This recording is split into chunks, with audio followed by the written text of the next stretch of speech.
some of this is so that we can look at each other because sometimes couples don't communicate, and it's good that you're communicating, but sometimes they don't communicate certain things.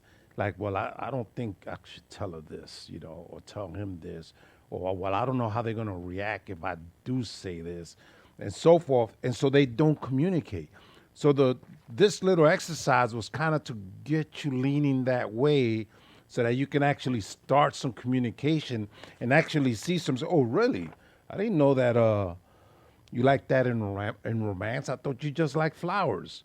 Like she used to be a big flower person. She still likes flowers, but more teacup style than flowers. You know what I mean? So a little shift and change in some things.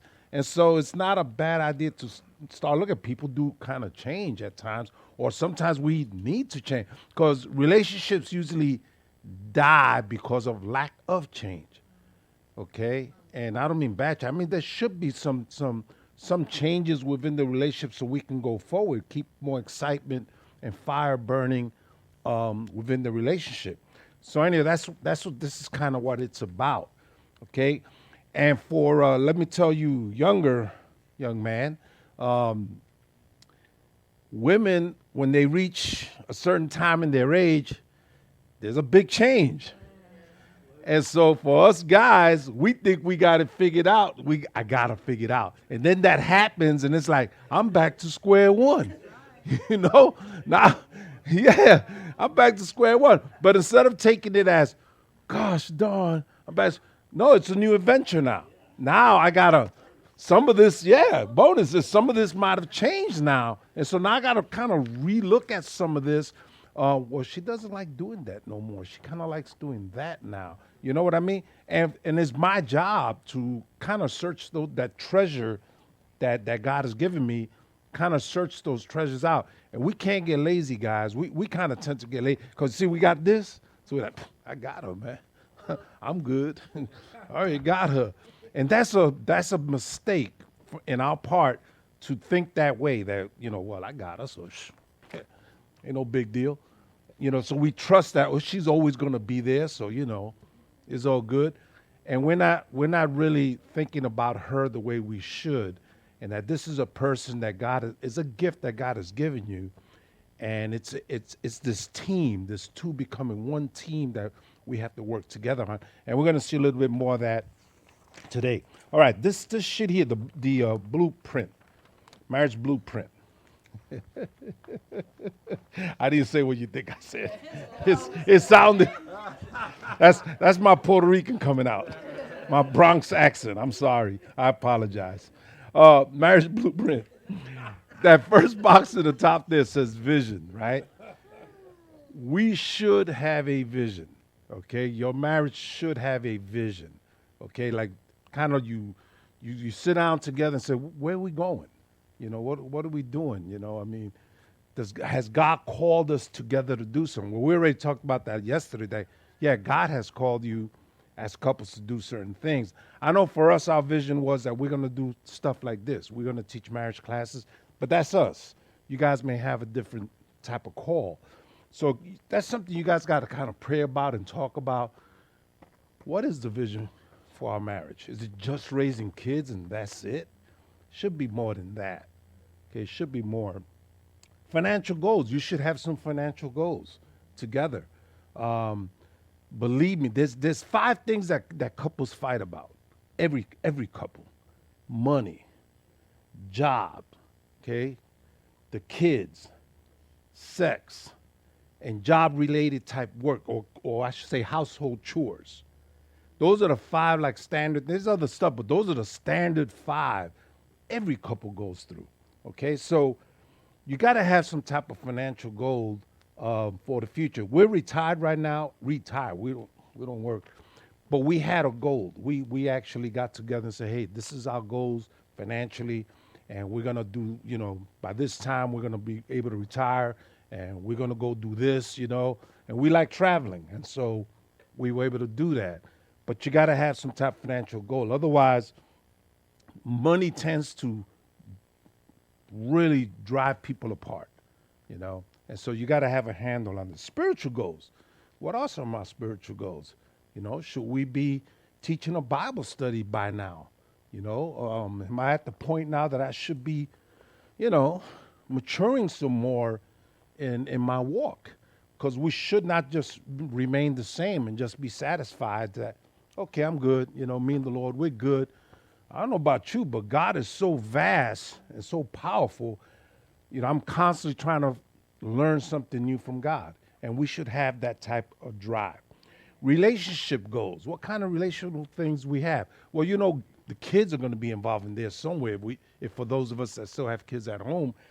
And then sometimes it changes. Like with us, we thought we were empty nesters. All of a sudden, our grandson came. Whoop! Still with us for a little while. It's another change, but we adapted to the change so far. Now we're back to empty nesters again. And so that happens. Health goals, as you get older, things happen to the body. Ain't that right, brother? Things happen. So what about that? I was sharing with my brother here this morning at breakfast that we initially, when we were planning to retire, we were going to retire in Belize, little island in the Caribbean, and we were thinking we were going to go retire there. But then as we sat around and talked more about this and researched, we found out we may have some health goals, problems going over there. So we scratched that, but if we wouldn't have had a goal, we would have never seen that. We'd be in Belize right now, and who knows? So leisure goals, what are some of the things that we like to do? Again, you want to write these things down because now they might change, but write them down so that way you can see them and say, hey, we wrote leisure goal that we were going to go to Hawaii next year. How come that ain't happened yet? And so it's not a bad idea to put some of their family goals, of course. What about our kids, or are we planning to keep our kids forever in our house? Which I would tell you is not a really healthy thing. It really is not. We love them, but scripturally speaking, they got to move on. We prepare them properly. I was a high school teacher after I retired from the Army. And I would tell my students, your parents want you out the house. And they're like, oh, but my mom loves me. And my dad loves me. They don't want me out the house. I say, they want you out the house. They want their refrigerator back, okay? They want your room so it could be their office, all right? They want to go on trips, and they can't go on trips because you're still there. Oh, no, that's not true. I said, look, but then, of course, I explained to them, I said, look, they want you out, but they want you out the right way. They want you out that you're prepared, that you are ready, that you are mature enough to go out there and live on your own and start running your own life, okay? We as parents, we love that. We're like, wow, look at our kids. We go ahead, they got their own life, they have their own careers. That's what we want for you guys, but you can't stay here forever. Because mom and dad, we got to do our own thing too, because otherwise it's a strain on the relationship, okay? So anyway, this is what this is about, okay? And I really encourage you to kind of sit down and talk. Again, this is a thing that helps with communication, so we can talk about our ideas that we have. We might wind up looking and saying, well, I didn't know you thought about the kids that way. We got to talk. And again, that's what drives this, is to push us to talk and see that we may have different ideas about something. Can we compromise? Can we come to a medium to say, well, this relationship goal stuff, I'm thinking about it this way, and you're thinking about that way. It's not a coincidence that you have two people living in the same house who don't think the same. Okay, that's don't think about it. Well, we're kind of different. Yeah, but that's good. There's nothing wrong with that. Okay, God actually purposely does that. Who's seen the movie Rocky, the first one? Because they got like a zillion Rockies, right? But the very first one, right?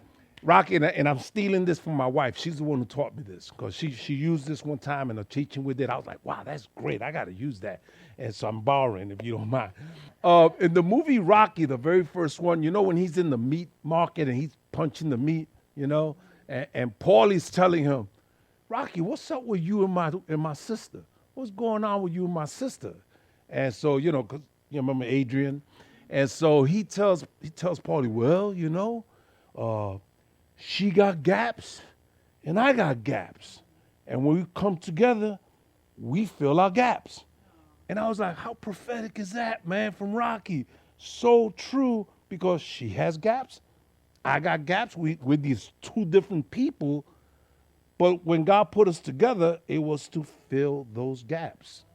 And so I can't neglect some of the gifts that she has and some of the things that she brings to the table and the things that I bring to the table. They are purposely there to bring us together. And to me, I think God has a sense of humor, because he puts these two different people together and you're like, how did I hook up with this person? We're so different. But then come to think about it, see, God does that to maybe kind of shave off some of the roughness that you may have and chip off some of the things to smooth you out so that you can fit together. You know, because look, she comes from the northern part of the Bronx, and Julio, he could detest to this. The folks in the northern part of the Bronx in New York, we always consider them the bougie, you know, kind of uppity people, sort of. You know, it's just the same, because the people who are better off lived up there. Well, we were from the South Bronx. Who's seen the movie The Warriors? Old movie, The Warriors? Gangs and all that kind of stuff. No? It's a classic. You ever get a chance to see it, you know, yeah, with the glasses. That's where me and Julio are from. We're straight up from the South Bronx. Don't visit the South Bronx when you go to New York. Well, it's gotten better, I guess. But real rough area, real rough. So that's kind of where we're from. And she's from North Bronx.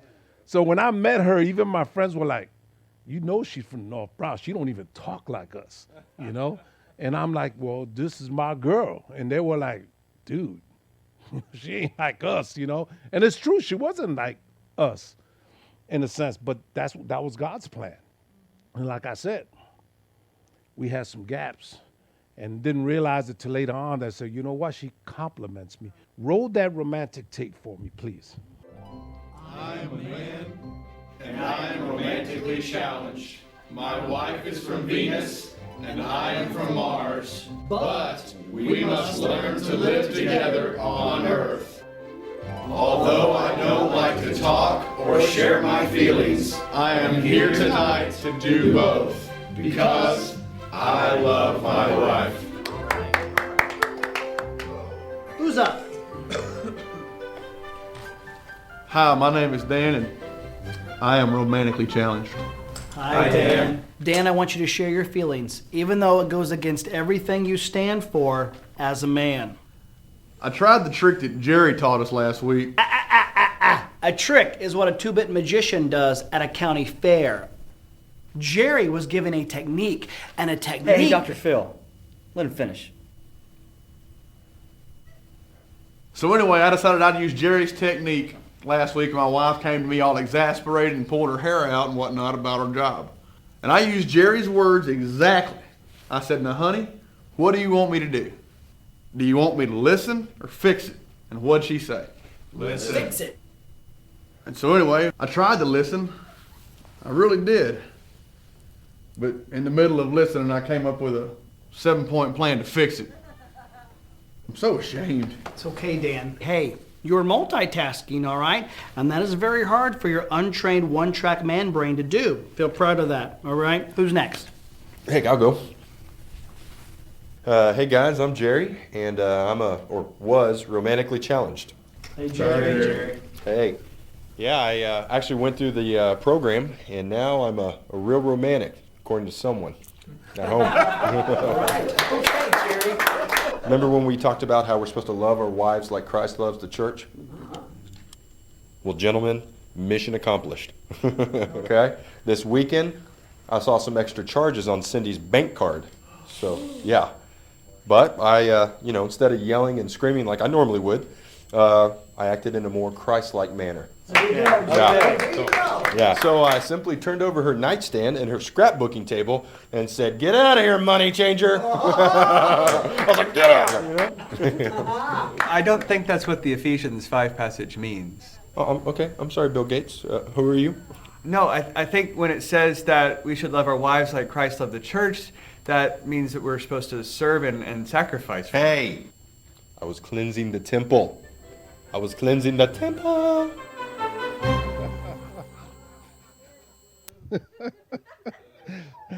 Well, ladies, there's a peek into the brothers. That's the way you are. I got this hormone guide that us guys we need to understand. Women will understand this. Men should memorize this. Okay, we should probably have a little card like this in our wallet. Here we go. Watch this.